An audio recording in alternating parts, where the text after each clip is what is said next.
Hi, today we're going to talk about the Light Lens Lab 50mm f2 Elcan. We're finally rounding up my review of the Light Lens Lab lenses series for the M-mount.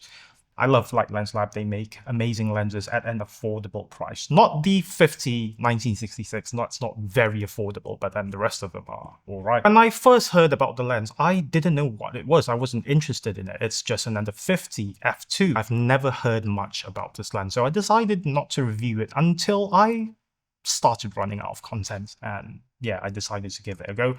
I'm going to talk about this lens because it's an interesting one. The problem with this lens is that there are not many references available online of the original, the Elcan. The original was shipped with a modified M4, the KE7A. If I'm not mistaken, it had a beefier shutter. The price of the original lens can fetch up to $30,000, but that is not the problem because production numbers were very, very low, something like about 500-ish, and about 450 of them went to the US military, leaving about under 50 for general use. So yeah, it's not about finding $30,000, but rather finding a good copy of the lens itself. It was designed in the 1970s for the US military by Dr. Walter Mandler. The Leica Summicron at that time exceeded the specifications needed for the US Army, so Leica decided to make a cheaper version.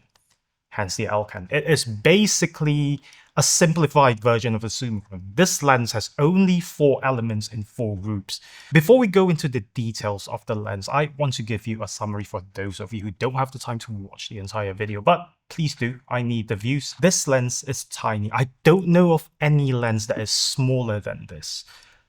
When we're talking about a 50mm f2. It's only slightly taller than the 35mm 8 element from Light Lens Lab, which is tiny in itself. How does it perform? It's really sharp in the center, a bit less ideal in the corners because that was what it was designed to do. Should you buy it? Yes, I really believe that this is one of the best Nifty 50s that you can buy for your M-mount cameras. That's the summary. Let's get into the details. Build quality on this lens is really what makes it shine. If you compare this lens, if you pick up this lens and compare it to any Leica, I argue that it is better built. It feels really, really solid. The machining on this lens, it's impeccable. The corners, how it feels in the hands, it's a solid chunk of brass and glass and not much else. So yeah, build quality wise, incredible. I reckon it's the best built Light Lens Lab lens out of all of them. You get a metal lens cap. You also get a metal cap for the back of your lens. It has a filter diameter of 39mm. The lens comes in black paint, although it's not the glossy black paint that my 8 element comes in. Light Lens Lab, can I send in a lens so you can paint them all glossy black? I'd really love for you to do that. Thank you very much. It also comes in silver, chrome, or titanium recently. Now, the titanium isn't just the color. It's made out of titanium itself. So yeah, it commands a higher price than the normal chrome or black paint versions. There are lens hoods that you can buy separately as well, but if you're getting the titanium version, you will get a UV filter and a titanium lens hood as well. The ring and the UV filter, if I'm not mistaken, it's also made out of titanium. The lens hood is also made out of titanium. The focus ring is very, very smooth, a lot smoother than the 8 elements, which really shows the build quality on this, which really shows the precision going into this lens. It has a very, very comfortable focus tab that you can use, so even though the focus ring is really, really narrow, you wouldn't have a problem focusing the lens at all. The aperture ring is very clicky, and you get a maximum aperture of f2 all the way to f16. Onto the most important bit of the lens. As usual, image quality. I went to a fishing port in Jakarta and did a bit of street photography, and this is how it went.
Some Leica lenses, while they perform really well, they have some sort of a maximum distance where further subjects might get a bit soft. I don't know how to explain it, but this lens doesn't. Very, very sharp, wide open. Very, very sharp at f8. The next few images shows you that this is shot at wide open. I'm running through the apertures to show you how sharp this lens is. If you notice, the corners are really soft. And then again, this is what it was designed to do. It was for the US military. They didn't need corner to corner sharpness. They just needed what they needed to be sharp, extremely sharp, and that's it. What don't I like about the lens? There's a few things. Now, the US military uses a lot of Nikon gear. The aperture ring turns the opposite way of normal Leica lenses. And they decided to do that as well. They decided to replicate the original. And I just find it annoying. It just throws me off. But then, you know, after using it for a bit, I got used to it. So yeah, it's fine. The second thing that I don't really like about the lens is the focus through. It has a really, really long focus through. I understand that if you're trying to focus the 1966, which has a maximum aperture of 1.2, you need a longer focus through for precision. This lens has a maximum aperture of f2. So I don't think you need that long of a focus through. I wish they shortened it. Right, everyone has owned a Nifty 50 in the past. For me, my first Nifty 50 was the Canon 50mm f1.8, the plasticky one that sounds like a fucking pepper grinder. Yeah, the lens isn't the cheapest lens that you can buy, but I argue that for that price, you cannot get a higher quality lens than this. I'm not going to keep this lens. This lens is going back to Joel camera in Jakarta.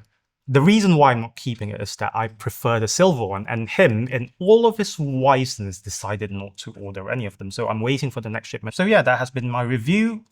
See you in the next one.